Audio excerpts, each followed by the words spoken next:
Hello again, ladies and gentlemen, Saka here, and welcome back to another Saka Speaks on video. The video on your screen that you see is my episode 1 of American Truck Simulator, released in February of 16. It seems like so long ago, but I wanted to talk to you today about why I do YouTube, and hopefully you might find some inspiration to do YouTube yourself if you are thinking of that sort of thing, or if you were ever just wondering why does Saka do YouTube.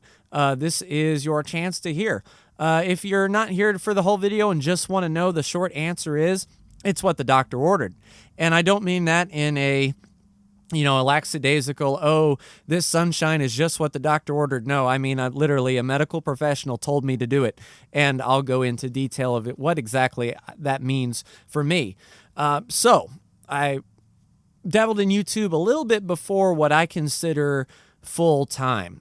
Now, this isn't full-time as this is my job, this is how I get paid, I pay my insurance, I pay my car payment with this, I keep myself sustained with this. I don't, by any stretch of the imagination, but by full-time I mean when I dedicated myself to YouTube as a legitimate hobby. Like, I was going to focus on this, I was going to do it, and no one was going to stop me.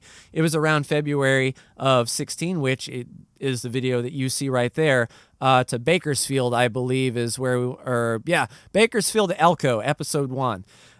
So I dabbled in YouTube a little bit, but after graduating college, I got into my career field, the field that I had spent 5 years of my life dedicating to and studying and learning everything I could about it and being really passionate and enthusiastic. And when I got in there, I learned very quickly that I was not prepared.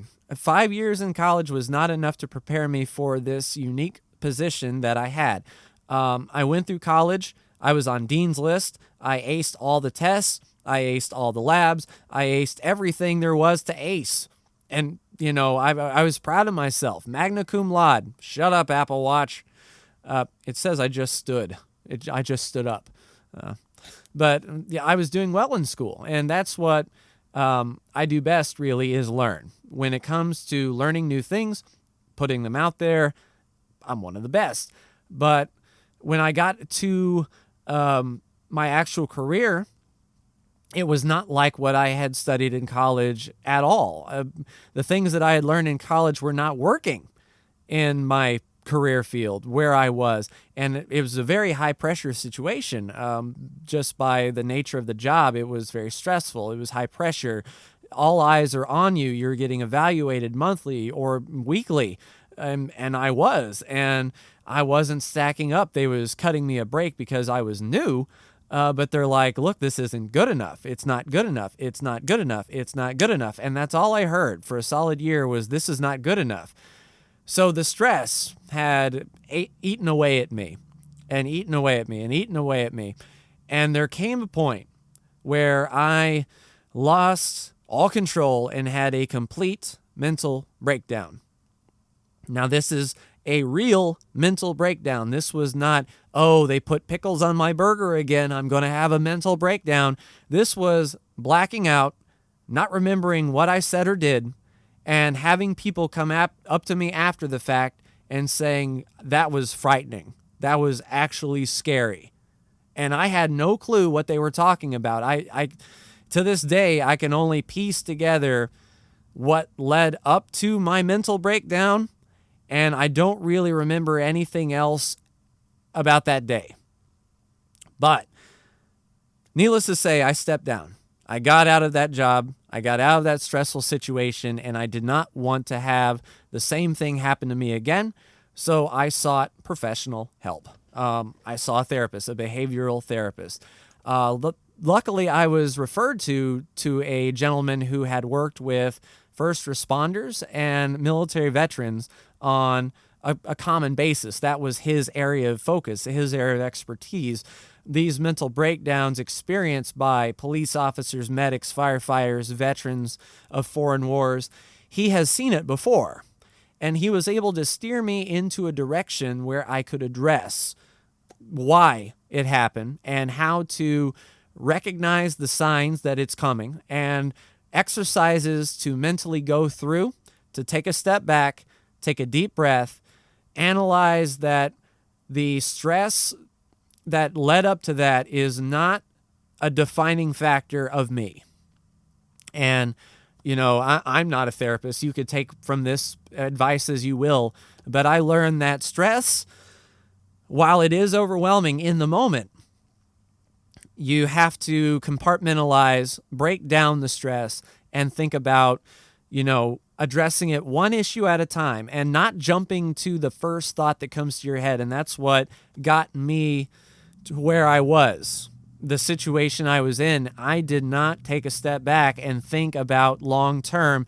It was very spur of the moment. It was very spontaneous, and it was intense.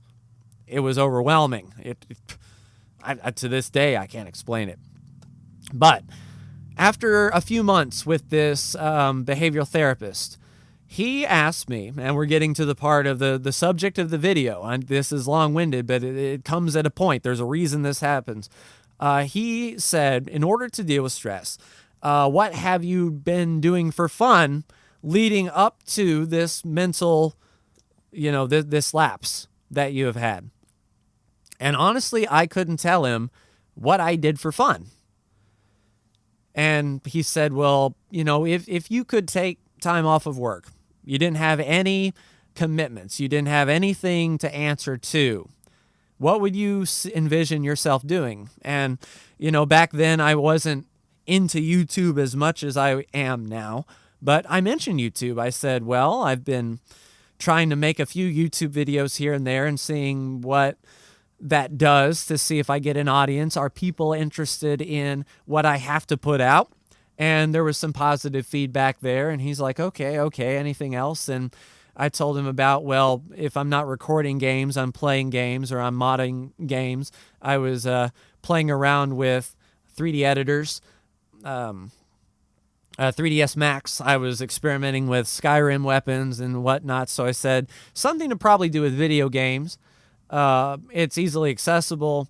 They've been a big part of my life, and I really enjoy them. And he said, tell me more about YouTube. Like, what do you see? Loud noises outside. He said, what do you see this YouTube thing becoming? Do you see it being a hobby? Do you see it growing to something more? And I said, it's for fun for now. If it grows into something bigger, I would definitely appreciate it. I would definitely continue to do it. But even if it doesn't work out, I could see myself putting in some time to do it. And he said, well, then that's what I want you to do. I want you to commit to YouTube. I want you to stick it out for as long as we see each other. For as long as you're coming to these sessions, I want you to be able to pull up your channel, and I want you to be able to show me your progress that you're making. And I said, that's a pretty good idea, right? So I make this video.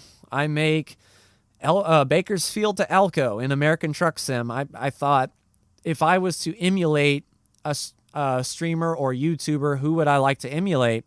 And I had American Truck Sim available. I'm a big fan of Squirrel. And I said, I'll start with American Truck Sim. That's something that I can do episodically and have content out. And so I start making it, and I make a few more videos, and I think I was playing Fallout back then. So Fallout Survival Mode just came out, and I put out a few Fallout Survival Mode videos, and I start to build up a fan base. I made American Truck Sim Episode 1 with 19 subscribers. Or was it even 14? I think it was 14. 14 subscribers, and I just put it out there for myself and my therapist. And he liked what he saw. The first few episodes, he watched them with me, and I was able to show him the analytics and say, yeah, some people have tuned in. People have stuck around for 5 or 10 minutes of this 20-minute video, and he's like, that's good, that's good. Do you see yourself continuing? And I really didn't know. I hesitated a bit, and he said something that sticks with me to this day. He's like, and that's what I thought. I said, well, what do you mean? He said, you're the creative type. You have an outlet. You like to do things. But the thing is you put so many things on your plate because you get so excited about new projects so easily, but you're never excited to finish them, or you're never excited to see the final product. And that, I sat there and I thought, and he was right. I like to pick up new things. It's, oh, I'm going to build this new weapon for Skyrim, and I get about halfway through, and then I'm like, oh, but there's something else I could build in Skyrim. Let me do that, and I get about halfway through that, and I said, well, there's a mod I'd like to make, and then I do that, and it's, well, there's a game I'd like to start, and I wouldn't finish, and then, just like YouTube. I did a little bit of Gone Home, but I didn't continue on past that point. I never established myself as an episodic channel. It was just me throwing stuff in the ether. And he said, when we're done here, I'm not going to see your videos, or, you don't have to show me your videos anymore, but I would like to see you continue this. And that's why, without fail, at least 5 times a week, at least, sometimes 6, sometimes 7 videos a day, or videos a week, every week since this episode. And that's something that I take a lot of pride in. And when I made Bakersfield to Elko, I didn't think I would be at 790 subscribers. When you start out on YouTube, you think, I'm going to be big one day. You have that drive in you. And the months go by, and the months go by, and you lose some wind in your sails, and you hear all the big YouTubers talk about it when they're asked, what advice do you have for an aspiring YouTuber who wants to make it? Their advice usually is stick with it. You're going to have your lows, you're going to have your highs. Very few people catch lightning in a bottle. Lucas the Spider comes to mind. You make one very good video, and all of a sudden the eyes of the entire internet are on you. But, he was an established character modeler and artist before this. He was, I'm sure, working for DreamWorks. He's making a pretty decent living. He didn't need YouTube. He has a skill that he utilized and just brought to the world in a more, instead of a team base, like this is the DreamWorks team, this is Big Hero 6. He's like, this is my stuff. And that allowed him to focus. For all YouTubers, you start in this big ether. You might have been part of a team, or you might be starting small. But then you might catch a viral video, or in the case of me, you might put out consistent content without fail. And even if I don't grow to 1,000 subscribers or 5,000 subscribers or 10,000 subscribers, I will keep this schedule, 1, because I promised my therapist I would, and 2, I'm feeling better about my life now than then, far and away. I am a much better person in a much better situation now than I was back then. I have partly YouTube to thank, and I have partly my new job to thank, but things have come together in a nice, cohesive way. I'm able to make YouTube videos, even though my job, I might do 50 or 60 hours a week sometimes. I'm still able, 2 or 3 nights a week, to get videos done, recorded, and then rendered while I'm at work. My computer can't do anything while I'm rendering anyway. The CPU usage is like 100%, so anything I do is going to suck. So I might as well do it while I'm away, utilize my time the best I know how, and put out consistent content that people are tuning into. Not a whole lot. The 10 of you that are going to see this video are going to understand why I do it. But if you could share this video, I would much appreciate it. Perhaps to aspiring YouTubers themselves who they don't know how to get started, or they lack the motivation to get started, or they can't seem to stick to it. Show them this video. Hopefully it's a kick in the pants needed to focus and just do it. Like Shia LaBeouf said, just do it. It's working out well for me. I'm not making money from YouTube. That much is certain. I was affected by the whole 1,000 subscriber and 4,000 hours watched in the past 12 months change that YouTube did. I've only been paid once by YouTube, and that was after the 2.5 years.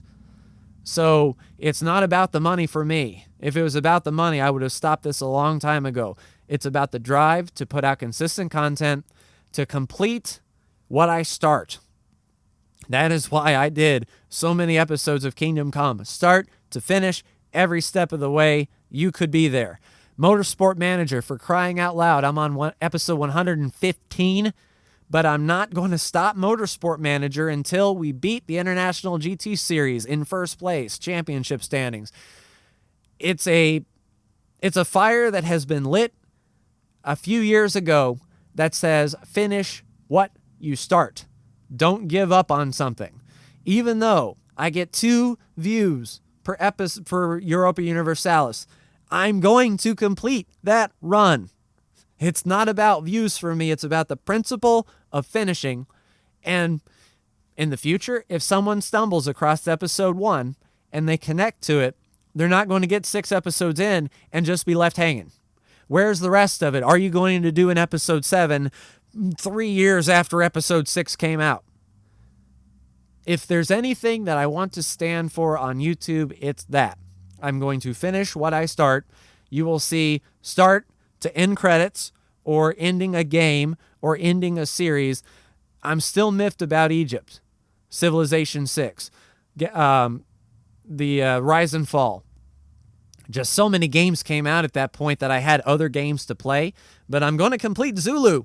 Gathering Storm Zulu, I'm going to complete it. Whenever Imperator Rome comes out, I'm going to complete a Sparta run.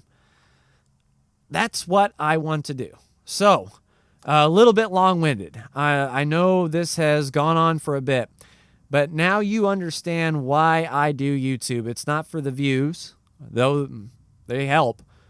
They're not for the likes or the comments, but they help. Please like and comment and subscribe if you are so bold, as I always say. It's about completing what I start, and if you would like to come onto the journey, you are more than welcome to join me, to comment, to say you've enjoyed it, to say it's stupid. People called my Roval crap, but you know what? I made the track. I finished it, and myself and Brandon raced it, and I posted it. Job's a good one. That's just what I want to get across. So share this video with anyone who you think it might help. Someone who has trouble sticking with it, with the stick-to-itiveness, as George W. Bush always said. Just, like, share, and subscribe if you are so bold. Thank you so much for tuning in.